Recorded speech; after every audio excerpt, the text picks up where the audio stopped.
we've always listened to every opinion, and going back quite a while, we were pleased to welcome to Chartered and Ballyhea a man who was then a member of Fine Gael, but has since seen sense. Ladies and gentlemen, Peter Mathews.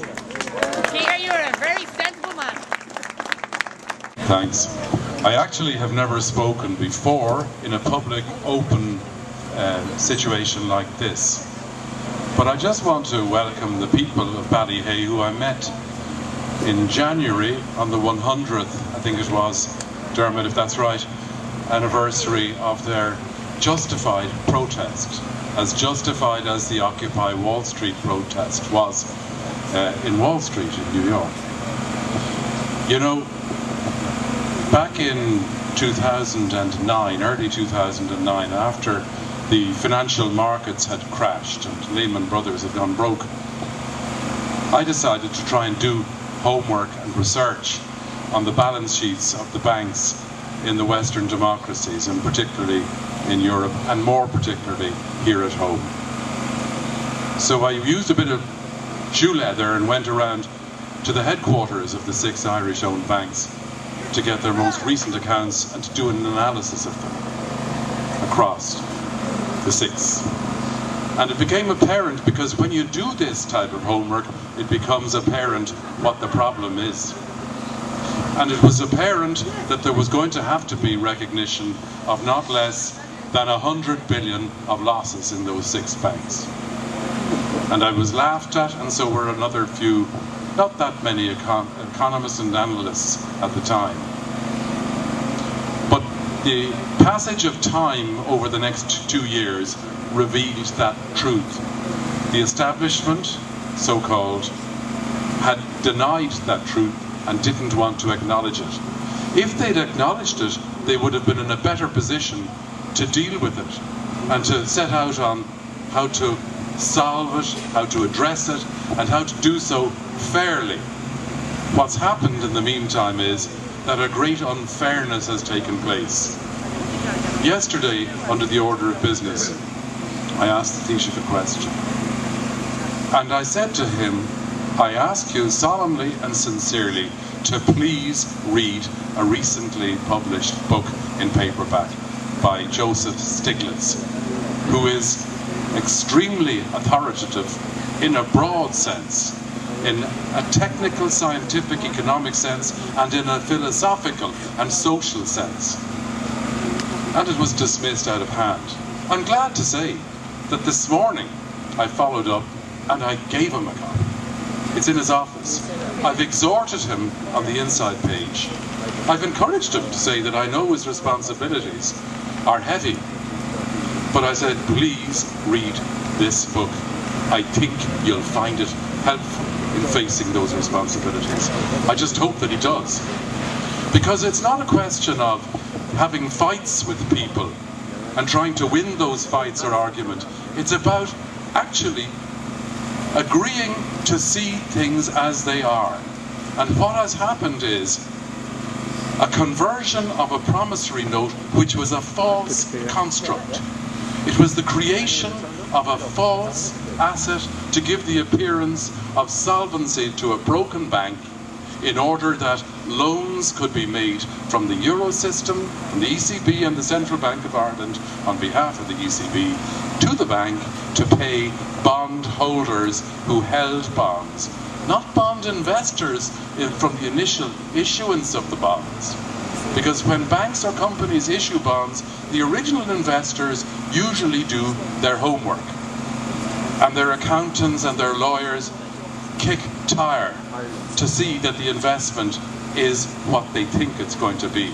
But as soon as bond investors, who are cautious people in the original issue, as soon as they think that there may be some doubt about the bonds in the company or the company in which they hold the bonds, they sell them on the secondary market.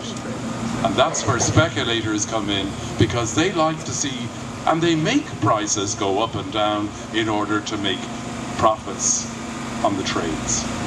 And it was those bond holders from the secondary markets who were saved by loans from the Euro system into this busted bank. And by the way, the same happened in Bank of Ireland and AIB and Irish Nationwide, bond holders from secondary market purchases were paid in full. Now that was wrong.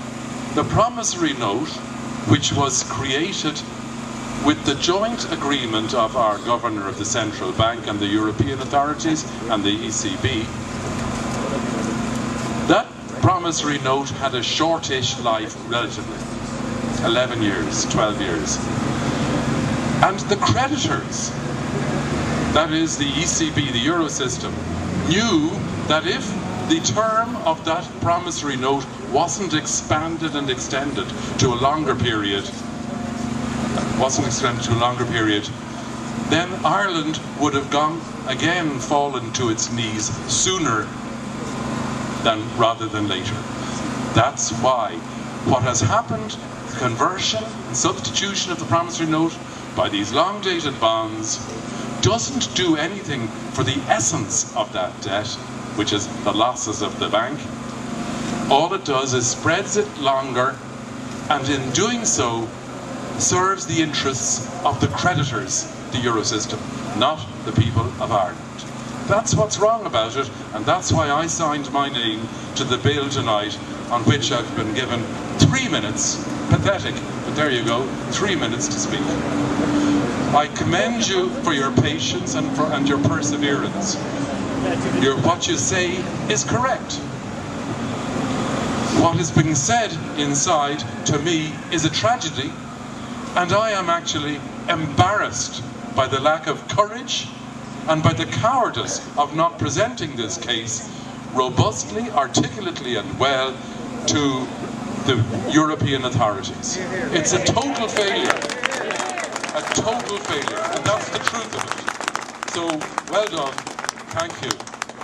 And I think it's shocking that the German finance minister, coming from a country that after World War II in 1953 had massive debt restructuring write-offs, massive, should dare to say on the day that our finance minister presents his budget that everything in Ireland is fine. No, it's not. Why have we got so many households subsumed by debt? Why have we so many young people abroad, emigrated abroad, and so on? There's a disconnect in that building in there from the realities in households and in businesses. Total disconnect. Thank you. Thank you, Peter.